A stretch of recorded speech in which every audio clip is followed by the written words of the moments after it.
Not to say that, like, this isn't healthy, that people can't, like, find a lot of emotional fulfillment by making their relationship the most important thing in their lives. I think for some people that definitely works, but it is important for us to kind of, like, throw a caveat in there, or just say, like, this isn't necessarily for everyone, and that doesn't mean that you're not committed. If you're happy with the same old ways of dating, if you enjoy sucking at communication, and you have no desire to improve your romantic life, then our podcast might not be for you. But if you want some out-of-the-box ideas to deepen your current relationships, broaden your sexual horizons, develop a better understanding of yourself, or learn more about non-monogamy, then you've come to the right place. I'm Jase. I'm Emily. And I'm Dedeker. And this is the Multiamory podcast. Songs I know I did, forcing me to form myself to fit. On this episode of the Multiamory podcast, we're talking about commitment. Woo! What does it mean to be in a committed relationship? We got some commitment fans here tonight. Is it different from monogamous and non-monogamous relationships? What does it mean to be a commitment phobe?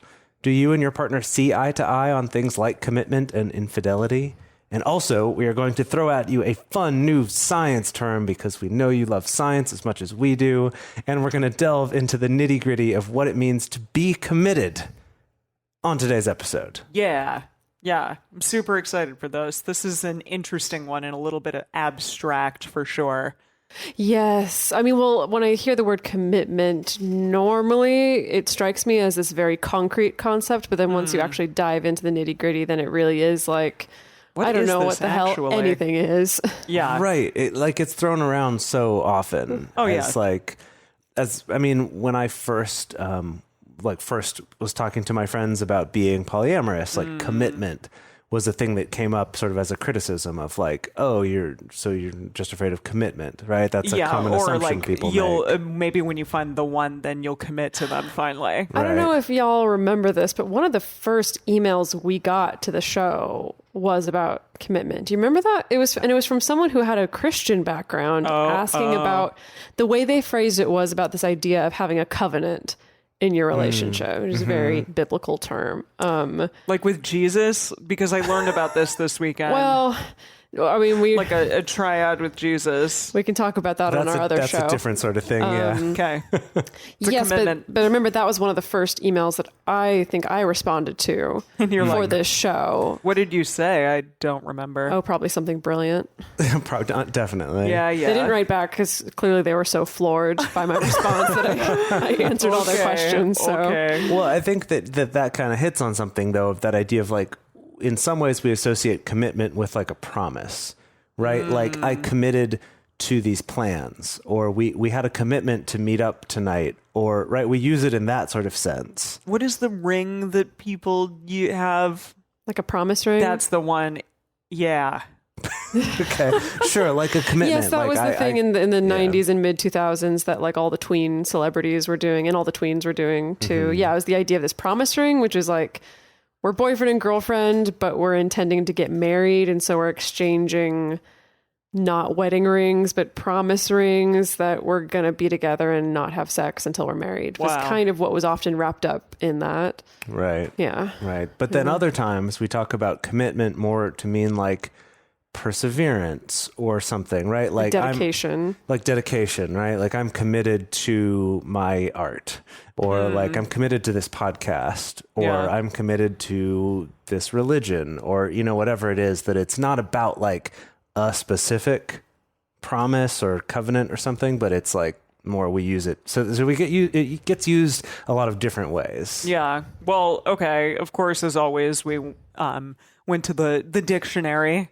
Various dictionaries. Which dictionaries? We went to Webster's and we went to Urban Dictionary because that's always fun. The classic combo. Yeah. Yeah. So, okay. The Webster's Dictionary says that it is an agreement or a pledge to do something in the future, especially an engagement to assume a financial obligation at a future date. That's not very romantic sounding at all. My goodness. It's not. Well, okay. I'm looking up a commitment on Urban Dictionary. So here we go. Oh goodness. Something men are frequently afraid of, Wow. Gee, that's whoa, ridiculous. Geez. Yep. Sticking with something long after the mood you have set it in has left you. Well, What? there's a story there. Yeah. Yeah, seriously. To be loyal to an organization, person, or fan base. That's interesting. To be loyal. Okay. Yeah. But what does being loyal mean, right? mean, I feel yeah. like there are all these kind of ephemeral terms that we use a lot, but it's Wait. like, what exactly do you mean, though? Whoa. Something women tend to try to say they want, but when they commit to you and you're married and have money, they dump you and you like you're a dumb shit. What? Wait, what? There's clearly a story behind that one, too. Yeah. Exactly. Anyways, okay, Urban Dictionary. Okay, calm down. So, yeah. Also, I wanted to touch on that one of the articles that we looked at basically said that commitment is not believing that you have any other options. Like, yeah, like options are like not a thing in your life anymore. Like, if you do I'm assuming believe this that, means romantically. Yeah, that's yes, what it was talking romantically. about. So, I mean, obviously, that's like a very like monogamy centric type of idea. Although we talked about this a little bit beforehand, and we were talking about like, okay, you know, what do options mean in a relationship? And even if you're non-monogamous, like, it's not like you're switching a bunch of people out all the time. Like, you can still be committed to someone and not like go looking for other options. Right. It's kind of like that distinction between dating multiple people and like maintaining multiple relationships versus dating multiple people in an attempt to like find the best one or find the Yeah. replacement or Right. To keep your options open in case a better one comes along. Right, you're hedging your bets exactly in Right. case something falls through or in case someone better comes along. Yeah. I'm more taken aback by the phrasing of it of commitment, meaning that you believe that you have no other options. Because that sounds more dire to me. Well, this is actually something that I want to talk about a little bit later in the episode. Okay. But about this like commitment formula that some researchers came up with that does have to do with that one of the like parts of the formula is not about whether you actually have other options or not, but your perception of having other options. Yeah. I think I know what you're talking about. Yeah. Yeah, Because that let's makes face sense. it, like, we live in a world of options now, especially here That's in true. America. Like, you can go and have 15 different cereal options at the grocery store. We are certainly spoiled for choice in many regards. Well, yeah, and with Tinder or, you know, any dating profile, like, options are abundant. But, yeah, it is that question of, like, okay, you know, what do you think? Do you think you have options, or do you think, like, no, I'm staying with this person and being committed to them? Yeah, that makes sense. Well, I just want to, can we just toss out there, what are our hallmark traditional markers of commitment in relationship that we all grow up with being Monogamy. told? Yeah, like sexual one. fidelity. Sexual Yeah, fidelity, fidelity. marriage. You know, staying with someone when they're sick, I guess, or yeah. when they lose their job, or I don't know what, you know, through the for better or Right. for worse kind of Right. thing. Even, think- like, having kids with them or getting married to them. Yeah, a lot of relationship escalator stuff. Yeah. For me, it comes to the, like, I always have memories of like having the talk, like the relationship defining talk, or like the exclusivity talk, when it's like, okay, what are we doing? Are we making this an exclusive thing? Is this going to turn into, are we going to decide to commit to this relationship Yeah. Right. to the exclusion of any other options, I suppose. Yeah. So I have a fun infographic that I want to talk to you y'all about. Are we going to get to see So, it? I know, I'm like, this is good Well, radio. We're just going to talk about No, I'm just going going to talk about it because honestly, it's not that great of an infographic. Oh, all right. Okay. So this comes from what used to be one of my favorite sites, which was scienceofrelationships.com, because it was just a big repository of just research on relationships presented in a really accessible, easy to understand kind of way. When doing a little bit of the research for this, I found that they rebranded. So scienceofrelationships.com now redirects to a URL that I think is pronounced Lovesy. What? Ew. What? L-U... Can't even say it. I can't She's even coughing. say it. L-U-V-Z-E. Lovesy. And it's still the same content, still like research-based relationship Okay. content. They've made kind of a weird logo for themselves of like these, I don't know how to describe it. It's sexualized shoes. It's sexualized Wait, shoes. excuse me? That's all I can tell you. here. I'm going to tell the people about what's actually in this infographic, but I'm going to send you a link so that the twos of you can see it. Actually, if you just want to type in loveze.com, then you can see it, LUVZE.com or scienceofrelationships.com, and it'll redirect you.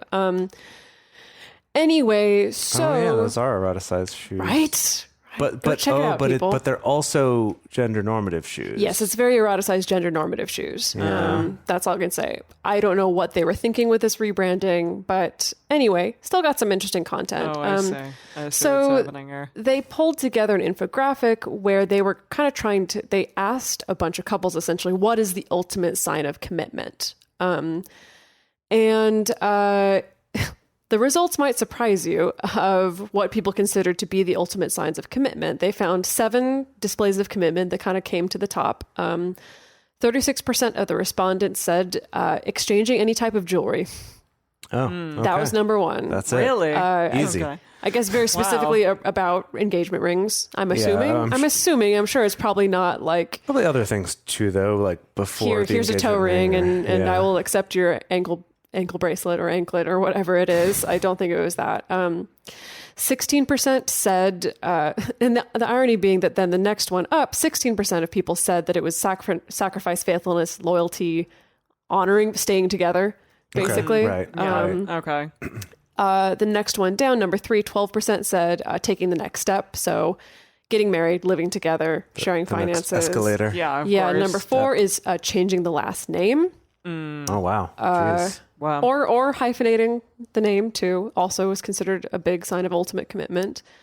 Down toward number 5 is the positive day-to-day interactions, like showing love and affection, respecting each other, being honest and trusting.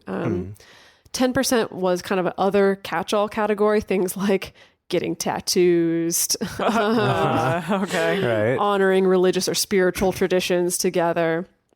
And then 5% said a public display, such as, they give 2 very extreme examples of public displays, posting it on social media, or saying wedding vows. Oh, wow. Basically the same thing, really, Anyway, I thought that was kind of funny. Just, it's like an order that I would not have expected as far as like priority of what people think is kind of like the ultimate commitment. That it's like... Yeah, the wedding rings or... Wedding ring is first, and then jewelry. it's like actual commitment, I suppose, or actually sticking together. And then it's like, more about getting the house and like changing the last name. And then it's about like actually being nice to each other on a day-to-day basis. Yeah. And Right. I don't know, I think it's kind of funny. That is funny. Yeah. Another thing that came up in the articles that we were looking up for this is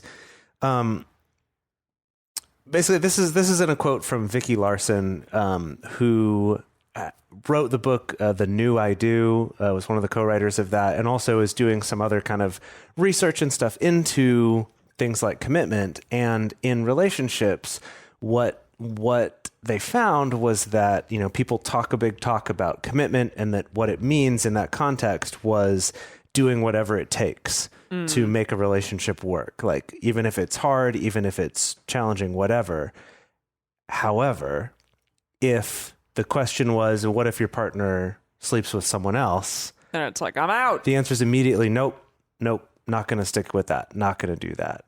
And what she said here, I just wanted to read this quote. And she said, if we're talking about honest to goodness, down and dirty, I'm committed to doing whatever it takes to make this relationship work, commitment, then shouldn't a couple that takes commitment seriously be able to work through infidelity in whatever incarnation it comes to them and keep their marriage intact? Wouldn't that be the for better or worse part of a marriage vow?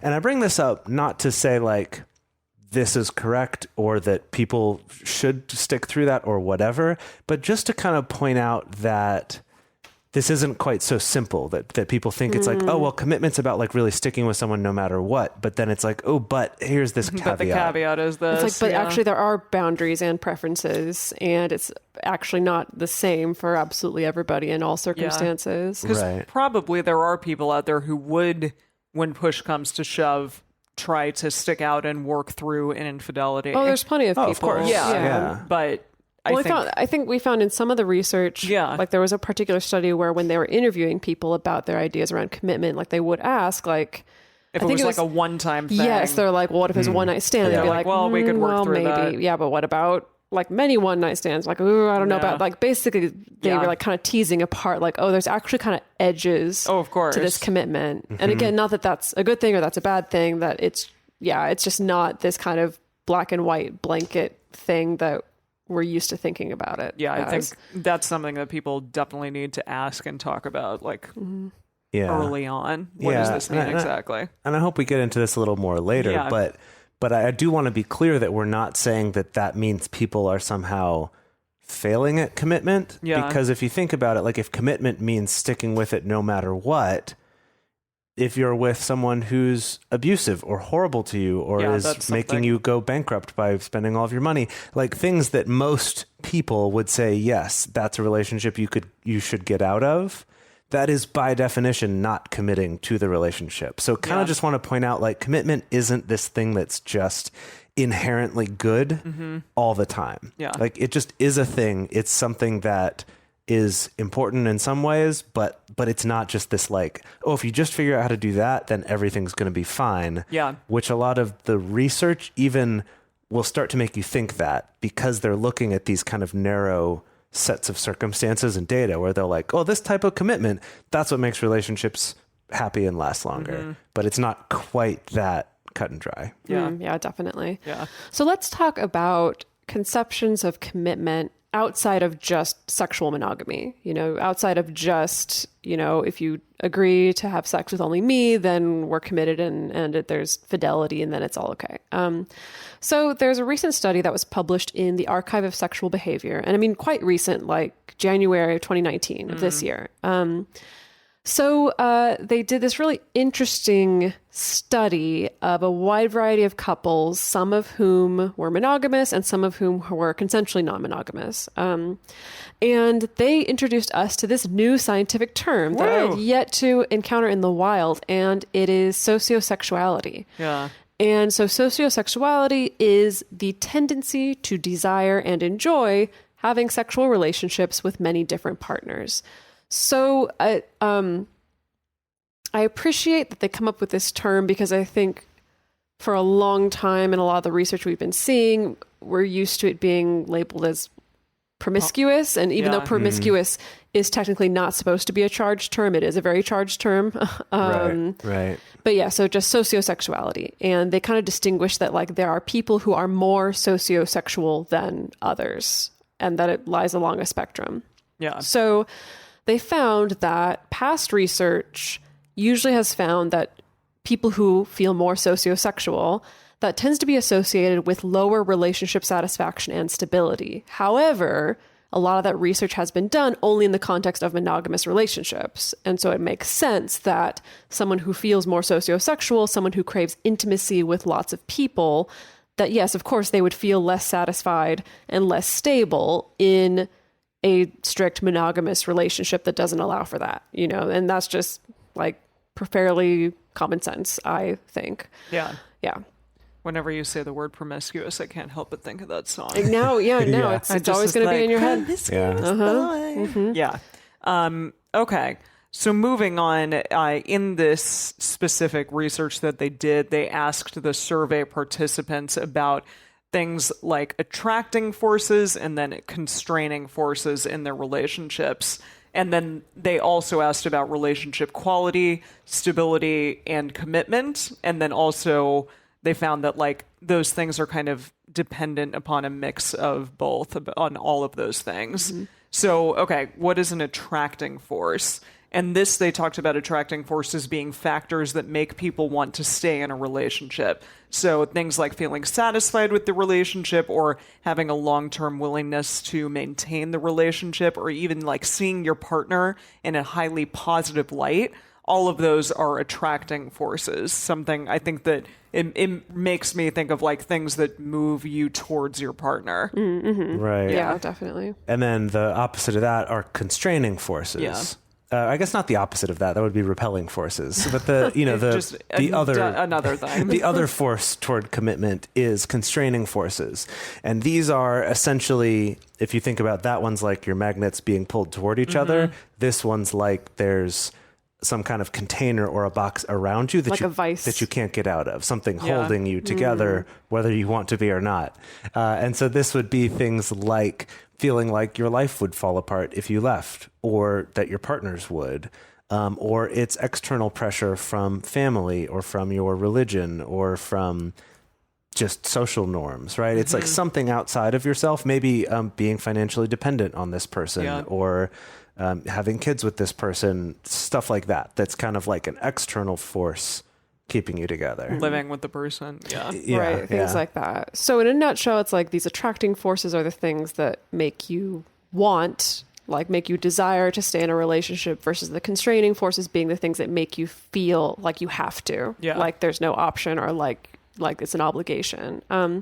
So the researchers found that sociosexual people who are in non-consensually non-monogamous relationships, in other words, they were cheating in their relationships, they reported feeling less attracting forces, also less constraining forces, but overall a lower quality of life. So adding that all up together, like felt a general less sense of commitment. Is this regarding the person who is doing the cheating, or just both, or the person who's being cheated on? I wonder.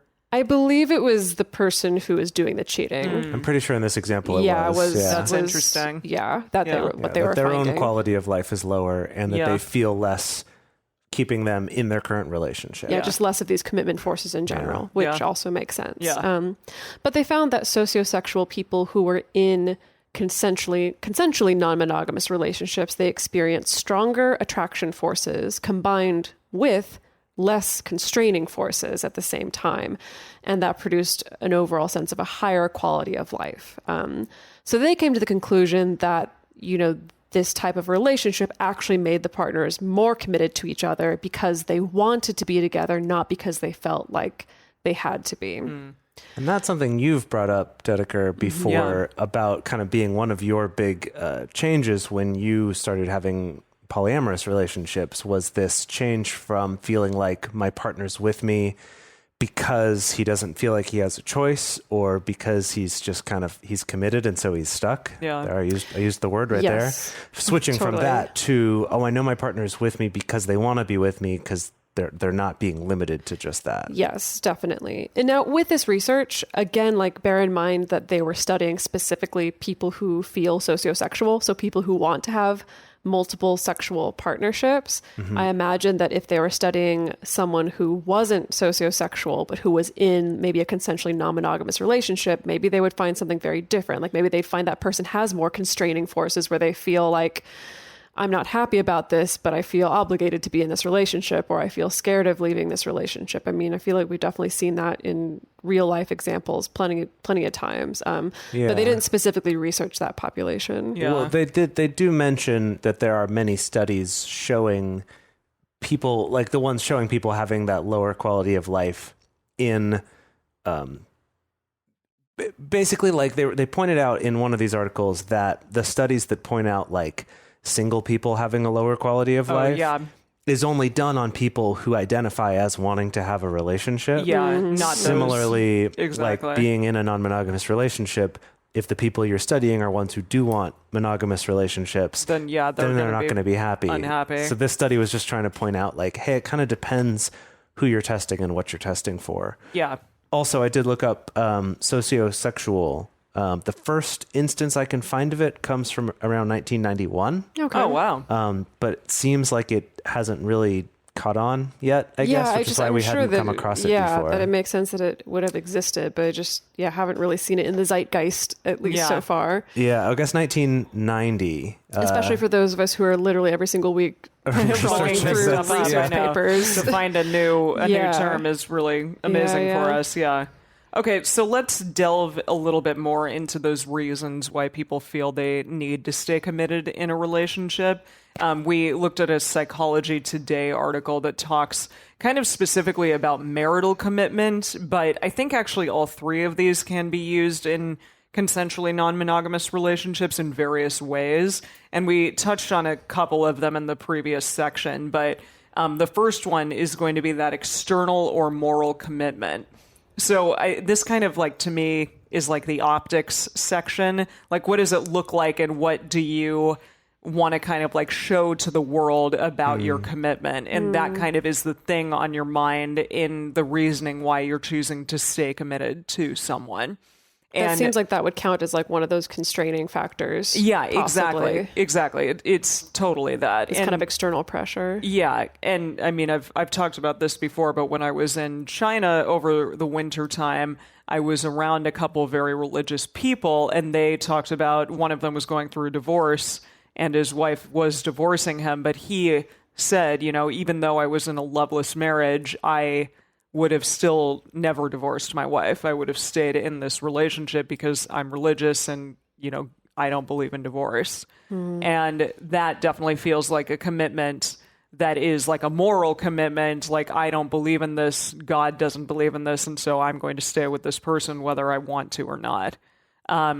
So yeah, and I think even in consensually non-monogamous relationships, like, what if you are staying with your partner because, you know, your parents wouldn't approve of you guys divorcing, even if you are no longer maybe in love with that person, or even just want to change the structure of your relationship because you're now consensually non-monogamous and you don't want to be in like a hierarchical type of relationship, but you feel morally or, you know, externally obligated to stay in that same type of structure with that person. Right. And I think that that external pressure can also come from our peer group. Oh, absolutely. Intentionally or unintentionally, regardless of your relationship format, that sometimes you can feel like, because I'm connected to this particular community of people, like, I feel like I need to stay in this particular or I'm relationship. Lose that. Yeah, definitely. So that can definitely, I think, be just another one of those factors, one of those constraining factors. Yeah.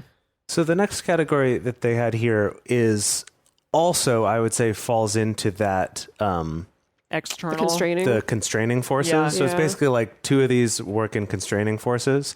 And this one is practical or structural commitment. So this is, like I mentioned before, the like, let's stay together for the kids. Or something like, our lives are just very entangled. Like, we have shared cell phones and bills and a mortgage or rent or a pet or whatever it is, that's just sort of, practically speaking, it's like, well, we should stay together for those things. Or like, you love each other's, you know, your in-laws or something, like the families. Yeah, that's a good one too. It's difficult to want to say goodbye to that. Yeah. And I don't necessarily want to paint that with a super negative brush. Yeah. Because it's like, if you have practical and structural commitments, like, I think that's fine. You know, I think especially if you're able to acknowledge that and see them for what they are, like, I think that's totally fine. Yeah. Yeah. But anyway, just that it is another kind of different flavor. So rather than just being like, everything's just an external force holding you together, this kind of separates it from the like truly external and moral to the more practical structural things. Yeah. Right. Yeah. And so this last category, I think, starts to bleed into this sense of those like attracting forces of commitment. And that's the personal commitment. Is the type of commitment when two people are emotionally committed to each other and they find the relationship to be the most important things in their lives. And I think that phrasing is interesting because it doesn't say they make the relationship the most important thing in their lives. It's like they find that the relationship is the most important thing in their lives. I don't know if there's something there or not, but I thought that's interesting. Yeah. They're not afraid to employ good communication, compromise, and make sacrifices for their partner or the relationship. This includes the idea that the couple is a team rather than just individuals looking out for themselves. And in that, what was that book on the attachment theories, Wired for Love? They talked about this a lot, like the team aspect and like making your relationship into the most important thing in your life. Which again, if someone is in my opinion, like a relationship anarchist structure, I don't know that they would ever say like one relationship is the most important thing in their lives. I don't even know if like you two would say that like your relationship with each other or any specific relationship that you have is the most important thing in your life. So this one kind of is a little I don't know, like, necessarily. Honestly, I don't even agree know with it. I don't even know what is the most important thing in my life, because it's like when I really get down to it, I'm like, well, it's surviving. A bunch of, I mean, sure, but it's like a bunch of things together almost. Yeah, I get that. Well, I feel like culturally we very much romanticize the idea of being single-minded about something. Yeah, and it doesn't like okay, in relationship movies, it is the relationship. Yeah. It's like the rest of my life is going to fall apart, or other things I wanted to do I'm going to give up, or other like personality traits of mine I'm going to figure out how to change for the sake of this thing that matters more than anything else. Yeah. But we also romanticize this in terms of professional things too. The idea of like, I'm just going to, everything else be damned. I'm going to focus on this thing that I want to do. Yeah. Or we talk about it with, like humanitarian efforts or something. We look at people like... Or with like stuff you do with your own health, like dieting or working out or whatever, which also comes with its own kind of tangled and messed up things about how we need to feel about our bodies and stuff like that. Yeah. And I mean, not to say that like this isn't healthy, that people can't like find a lot of emotional fulfillment by making their relationship the most important thing in their lives. I think for some people that definitely works, but it is important for us to kind of like throw a caveat in there, or just say like, this isn't necessarily for everyone. And that doesn't mean that you're not committed. Yeah, that's a good way to say that. Yeah. I think that I would even take it a step further than Emily and say, I would argue that the vast majority of people are better off not trying to find just one thing, that's the only thing that matters in my life. Yeah. That doesn't mean that you need to be polyamorous, that, you could just have one relationship and that can be very important to you.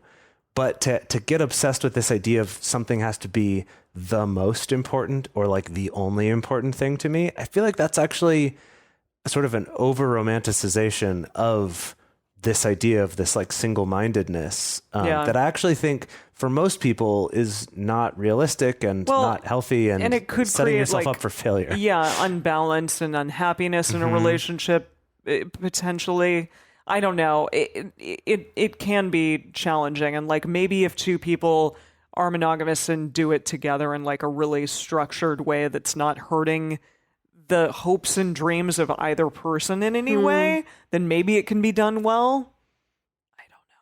Well, that's always the balance that you're trying to strike is it's like, what's the healthy amount of investment into this relationship that it needs to keep going and to make sure that we both feel good and fulfilled, versus what is just like depleting myself and losing myself to trying to maintain a relationship. Yeah. Yeah. And guess what? We got no blanket statements. If you came here for blanket statements here at Multiamory, you're going to be disappointed. No, but like hopefully all y'all out there are thinking about this a little bit and being like, hey, like what is an important thing in my life? Does something need to be the most important to make it, important enough or committed enough? I don't know. And it doesn't have to be the same as the people around you necessarily. And it doesn't have to be the same for all of your life. That's true. Yeah, that can change. Alrighty, now we're going to get into the juicy woosy stuff. All right. No, I'm talking about commitment phobia. Yeah. Yeah, like I think that this is the thing that a lot of people are like, oh, I don't want to be with a commitment phobe. Like, I love so-and-so, but they're definitely kind of a commitment phobe. So I'm worried that like, they're never going to pop the question. We found a lot of articles to that effect, right? No, totally. Like 10 signs that your significant other might be a commitment phobe. Right. That sort of stuff. Yeah. But it said stuff like, oh, they're promiscuous, or, oh, they never like, make a date like a week in advance. They always do it on the day, and that means they're a commitment phobe. Anyways, right, or like they show up late to things, or all sorts of stuff. Yeah. But I mean, it gets a very bad rap, but I think perhaps it's a little misunderstood, because I think probably also those sapiosexual, no, sociosexual. Yes. People who are in that category could probably be thought of as a commitment phobe. Well, I mean, sure, by certain rubrics, of course. I just don't think it's a binary. Like, I just don't think it's either you love commitment or you're afraid of it. Like it's never that black and white, you know. I think it's quite possible that yes, you could be afraid of commitment in certain arenas. I've definitely experienced that, you know. And of course, yeah, you probably could be afraid of commitment in a wide variety of arenas. But I always feel like it's on a spectrum, and it depends on your circumstances and your time of life and what trauma you have. Like I don't feel it really falls along these very harsh lines of like either you're commitment phobic or you're commitment enjoying, commitment seeking, commitment fucking loving. I don't know. Yeah. I guess commitment philic. Commitment philic would be the opposite. Commitment amorous. Yeah. Yeah. Let's throw amory in there yet One again. of those commie-amories. Commie-amories. Whoa. What? I see. Commitment, not amorous. So 40 years ago, you would have gotten thrown in jail for saying No. commie. No. Yeah. Oh, man. 40 years ago was the 80s. Yeah, I Just guess. so you know. 50 years ago? 50 years ago was the 70s. Yeah. When was it? The 40s and 50s. You're talking about McCarthyism. Yeah. It was the 40s and 50s? Maybe getting into the 60s. I thought it was like... I'm sorry, Emily, I did not research this for this episode because I didn't think that we'd be talking about it. You're but the one who brought up commiephobia. I mean, commiphilia. Okay, it's commieamory. specifically 1950 to 1954. There's your little piece Wow, of trivia for the day. It's not very long. Great. Okay. Yeah. 65 All right. years ago. Okay, so to go back to Thank this commitment phobia thing, this is something that's actually hard to find any good anything about. Just anything yeah, good. no. Okay. Any good Good. research is what I mean, or any good like thoughtful writing about it. We found some things like there was one that's like 15 myths about commitment phobes. Yeah. That actually I thought was pretty good. But one of the quotes that came up in looking into this here is from a marriage and family therapist in New York named Racine Henry. Said, "I think it can be embarrassing to say I don't want a commitment. I don't know if there's space in our relationship models to say that. I think there are a lot of ways to have a relationship and a lot of people who don't need to be in a relationship." Yeah. Thank you, Racine. And I think that what this got me started down was this idea of, by calling it commitment phobia, there's this implication that wanting commitment, and generally this means a particular type of commitment. Yeah. Kind of as we talked about before, commitment's a broad thing. There's this idea that wanting that type of commitment is normal. And so if you don't want that particular thing, then you're commitment phobic, right? You have a phobia. You must have this fear. And then we also tend to associate it with trauma or having, less something than bad good happen attachment and you're styles, exactly or the you don't attachment love theories. people, or there's like a lot of judgment put on Or it. you just want to have a lot of sex or something like that. right. Promiscuous girl. Yeah, exactly. Yeah. Commitment phobic girl. Sociosexual girl. Oh, I like that. That's good, Oh, yeah. let's Yeah, ride that yeah. way. Write Okay. that song, yeah. Yeah. But what I thought was interesting about this in the article talking about like myths about commitment phobes is it was talking about this idea of that, like kind of looking at, you could see someone who's like, oh, they're not committing to you in a certain way and go like, oh, they're a commitment phobe. But if you looked at it a different way and you said that this person knows that either that's not something that they want or it's not something that for other reasons they are capable of giving you, Yeah. that actually by not committing to that thing, they're being more caring and more honest and more genuine with you than someone who kind of falls into the idea that like, oh, well, we all want commitment. We all want this type of commitment.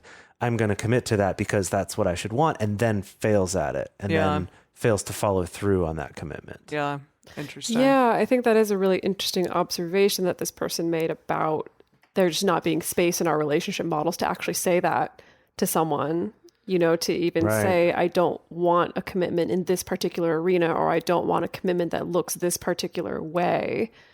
Because I think it is just we're just so used to it, being this black and white thing of like, commitment phobic, your problem, I suppose.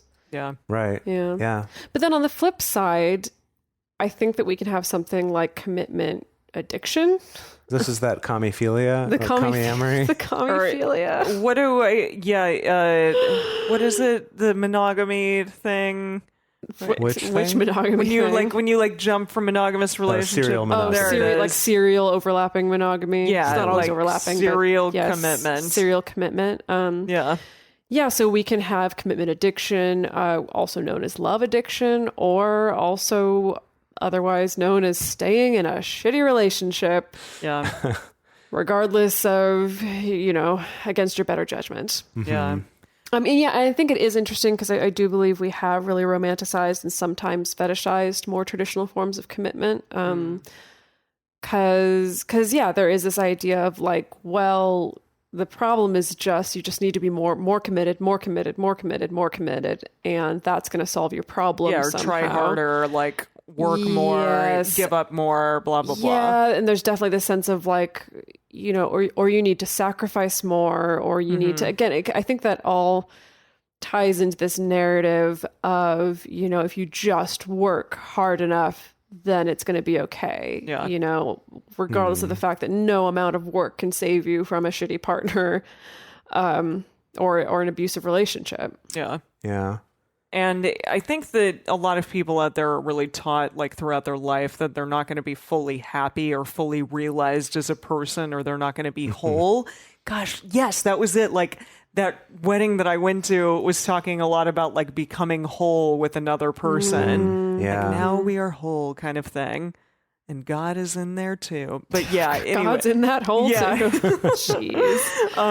But yeah, like if you are not in a committed relationship, you won't be happy. And I think about my mom with this because I know that like growing up, she tried to find a husband or a father for me because she was worried that like that conventional model without it, I wouldn't be happy and she wouldn't be happy. But like her personal truth so much now, and has been for, I think, the last 20 years of my life, and her life has been like, I am happier, much, much happier being alone. And in reading this article that this comes from, I think that, yeah, that's very apparent that a lot of people out there are actually much happier being alone, and they thrive. Like they don't want, what she says is that she doesn't want anyone coming in and like messing up her life and like messing up her day to day and telling her what to do, or that she has to like, make decisions based on what somebody else wants. And I think, hey, if that's your fucking truth, live it, man. Yeah. And like, don't let anybody tell you that that's not okay. I sent Dedeker a GIF yesterday when we were talking about some other things that said, a date is an experience you have with another person that makes you appreciate being alone. Jeez. From Larry David, I think. Jeez. Oh, gosh. But I mean, yeah. I have had many dates where I felt that way afterwards. Yeah. I will get say. that. But I think this is interesting, like we mentioned before, about studies about like single people being unhappy. Yeah. Is studies of people who are not intentionally single, right? Who wish that they weren't. Yeah. And I would bet that even amongst those people, a lot of that probably comes from the social pressure to not be single. Yeah. Definitely. Like the old maid idea, or like that you're going to die alone idea, and like how frightening that is to some people. And I think that like this, in talking about relationship anarchy, like Emily, you started kind of mentioning it before, that I think a lot of people can look at that and say, oh, it's for people who are afraid of commitment. And again, calling it afraid, right? Like the phobia. It's just like a this fear, like, oh, well, you have to be afraid of it or else you would want it. Yeah. Like there's not commitment neutrality. Basically, every episode's going to come down to neutrality. Just be neutral. Just maybe be freaking milquetoast about everything. I mean, some people like literally just like don't want it. It's not that they're afraid of it. It's like, this is not what I want for my life. Yeah. And that's fine. That's okay too. Another thing that came up in that article about myths about commitment phobes was this myth that commitment phobes won't ever make plans with you, or that they won't stick to plans that they make. Yeah. And like a lot of the other articles we read did say essentially exactly that. Yeah, they're like, that means they're a commitment phobe. Right. This is a sign. Right. And I think that it's like we mentioned at the beginning, commitment means a lot of different things. Yeah. And committing to certain things has a lot of different meanings. Like, is commitment the making of the promises, or is commitment the keeping the promises, or is commitment more of a dedication to something rather than and it's obviously all of these things. But when we just talk about commitment as in like, oh, this person wants commitment or doesn't, we're really selling ourselves short from the fact that there's a lot more to it than that. Yeah. Right? This idea that maybe this person just doesn't want the same type of commitment that you do, or that someone else does, or that we think is normal commitment to want. Or they may really want commitment, it's just not with you. Yeah. And maybe they're just not don't know how to into you. say that to you. They're just not that into you. Well, if you lots of want to, things, if you want to hear something interesting, I do. Yes, I always want to hear please. interesting things. great. The term commitment phobia has actually been in a decline in usage, according to Google Trends. Well, that's good. However, What do we got? the term commitment issues has been in an increase in usage since 2004. Okay. I would bet that just issues in general, in that usage of it. This person's got issues. Right. Yeah. We have relationship issues. We have commitment issues. I bet Yes. that usage is They have a probably commitment issue. Yeah. right. You gotta have the hand gesture. Yeah, there. definitely. Over But there. it does make me want to, like, it does make me curious to know, like, okay, was it something in the 80s, 90s, early 2000s? What was, like, the pop psychology influencer? That got issues to be a thing. Or no, that got commitment that phobia. got commitment phobia. I see. Phobia. Yeah. And then what was the thing that got issues to be a thing? Like, Right. those are the things that I'm curious about. I don't Yeah. know. It But came Well, into the that'll be cultural for zeitgeist. our multi-trendery. multi-trendery, multi-etymology Oh, yeah. also. Yeah, Yeah. I would be into that show. Yeah. Actually, that'd be a super cool show. All right, gang. What are our takeaways? Is there any kind of practical knowledge we've gleaned from Sure. thinking about and talking about commitment today? That's ironic because you sound very non-committal in that response. Emily. Maybe. Sure. Yeah. Probably one or two. Possibly. What do we got? So I guess I'll pose the question first that we can talk about some actual like takeaways and things you can do about this. So the question here is basically in a lot of these studies, this being willing to sacrifice for the sake of a relationship and to compromise has been shown to be effective for relationships lasting longer and supposedly being happier. But as we pointed out before, where do you draw the line on what's too much sacrifice? Right? Like, when am I crossing the line into actually I'm just staying in a situation that makes me unhappy, or I'm with someone I'm not compatible with? Right. So it seems like asking yourself those kind of tough questions of how much sacrifice is too much sacrifice. Yeah. You know, how much sacrifice is starting to deplete me and what I need versus getting, positive gains for the relationship. Yeah. And then also to kind of build on that, like check in about your own boundaries and really evaluate like what they are, why they are there. And for example, I mean, even like, do you think that infidelity, well, this is what the next one is too, but like, what is infidelity? What are your boundaries surrounding infidelity? Do you think that infidelity is like your partner watching porn? Do you think it's like, casual flirtation with a coworker? Do you think that infidelity is, a kiss on the mouth or just like a sexual act? Like, what do those things mean to you? Or is sexual fidelity only if they lie to you about the fact that they did it with someone else, right? Like, there's a huge spectrum here. Yeah. Yeah. And I think related to that, also discussing what commitment or breaches of commitment look like for you personally and for your relationship or your relationships. Jase and I just had a conversation about this based on kind of a Gottman exercise / experiment that we're doing that we can tell you all We'll talk about, more about later. Yeah. in a few weeks. But was like really examining like, how do I know that this person is committed to this relationship? Like, what are the markers of commitment? And counter to that kind of gives you some clues of like, well, what would be the markers of a lack of commitment? As an example for me, like I realized like, oh, well, in my relationship with Jase and also in my relationship with Alex, it's little things like we consistently do radars all the time, or we consistently talk about like our meta communication, or everyone's proactive about making sure that we're spending time together, things like that. That those are kind of like the markers of commitment that I feel. And so by extension, like breaches of commitment would be like dropping the ball on those kind of things, or someone not following through with what they said that they would do, things like that. So have those conversations both with yourself and with your partners about what are the things that count as commitment to us versus what are not. And so Again, from the Gottmans, who we talk about Ye often olde on Gottmans. Ye olde Yeah. Gottmans. They have this great quote in one of their newest books that says, "True commitment means choosing each other over and over again, because ultimately what makes relationships work is the decision to make them work." And I think the little parenthetical I would add at the end is ultimately what makes relationships work is the decision from both parties to make it work. Yeah. That isn't, I feel like Right. Both It's are not- choosing It's to be not a with unilateral one another. thing. Yeah. Again, it's not that like if you just choose to make it work hard enough, then it'll all come through. Yeah. Right.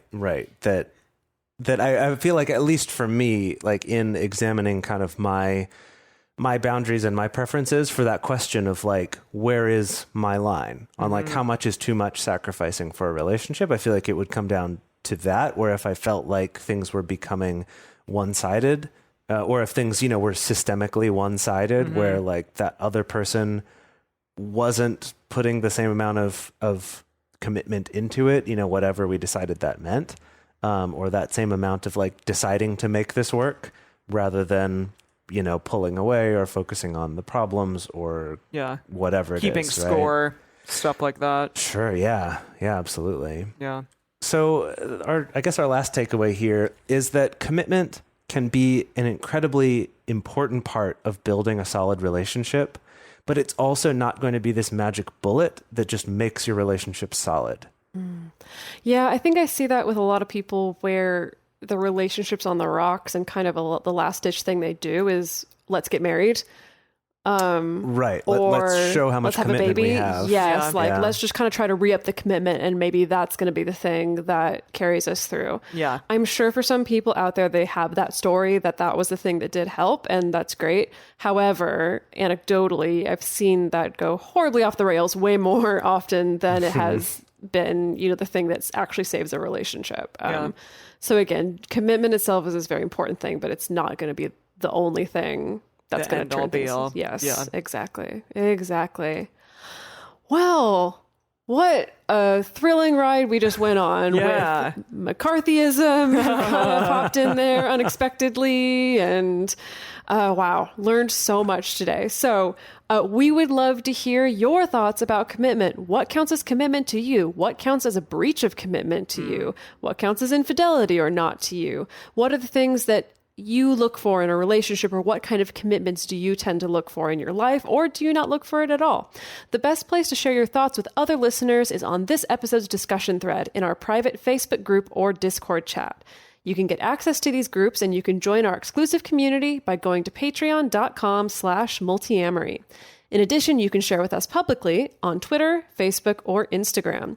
You can email us at info@multiamory.com. You can leave us a voicemail at 678-MULTI-05. Or you can leave us a voice message on Facebook. Multiamory is created and produced by Jase Lindgren, Emily Matlack, and me, Dedeker Winston. Our episodes are edited by Mauricio Balvanera. Our social media wizard is Will McMillan. Our production assistant and researcher for this episode is Nicole Samra. Our theme song is Forms I Know I Did by Josh and Anand from the Fractal Cave EP. Full transcript is available on this episode's page on multiamory.com.